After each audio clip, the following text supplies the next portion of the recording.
Observer, analyser, agir. Observer, analyser, agir. Ces trois verbes sont des amis inséparables. Ils sont tout le temps en interaction et ont du mal à se séparer les uns des autres. Ces trois amis sont comme les trois personnes de la Trinité. Dieu le Père, Dieu le Fils, Dieu le Saint-Esprit.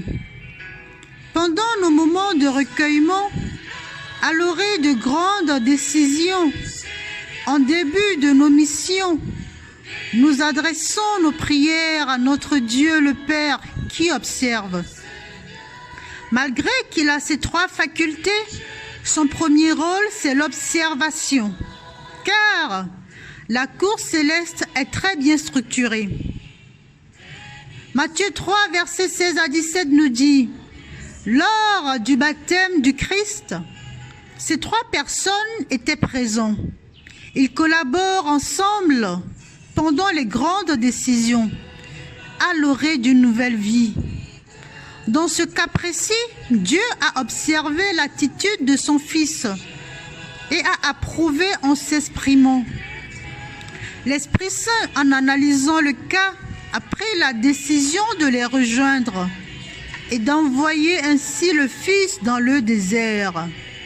Le Fils a agi en exécutant, car il aurait pu être réticent à cette décision.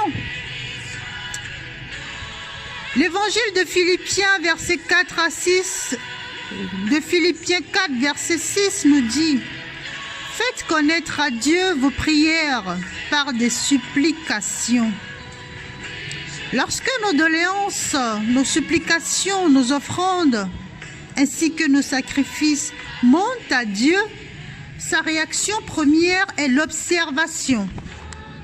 Dans l'observation, nous avons l'écoute, l'analyse, ainsi que la prise de décision. Genèse 1, verset 10 nous dit « Dieu appela la terre ferme, terre, et il appela la masse des eaux, mer, et Dieu vit que cela était bon. » L'analyse appartient au Fils. Cela entraîne le discernement, l'attention et pour finir, la prise de décision. Lorsque Jésus était à Bethesda, il a dû avoir le discernement pour savoir exactement qui était cet ange qui faisait du miracle, s'il venait de son Père.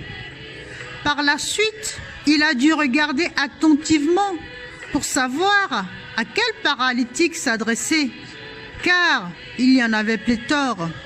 Nous trouverons ce passage dans l'évangile de Jean 5, versets 1 à 47. Dans le fait d'agir, nous avons l'action, qui est le fait de poser un acte. La réaction, qui est le fait de mettre en pratique les actes, les actions. Tout à coup, il vint du ciel un bruit comme celui d'un vent violent qui remplit toute la maison où ils étaient assis. Des langues semblables aux langues de feu apparurent, séparées les unes des autres, et elles se posèrent sur chacun d'eux. Nous trouverons ce passage dans Actes 2, verset 2. Nous comprenons que ces trois qualifications sont en interaction et l'un ne peut se passer de l'autre et ainsi de suite. D'où l'appellation Dieu le Père, Dieu le Fils, Dieu le Saint-Esprit. Nous trouverons cela dans l'évangile de Jean 17, verset 3. Si donc nous faisons monter nos doléances, nous devons être conscients que nous nous adressons à ces trois personnes, d'où une réponse imminente.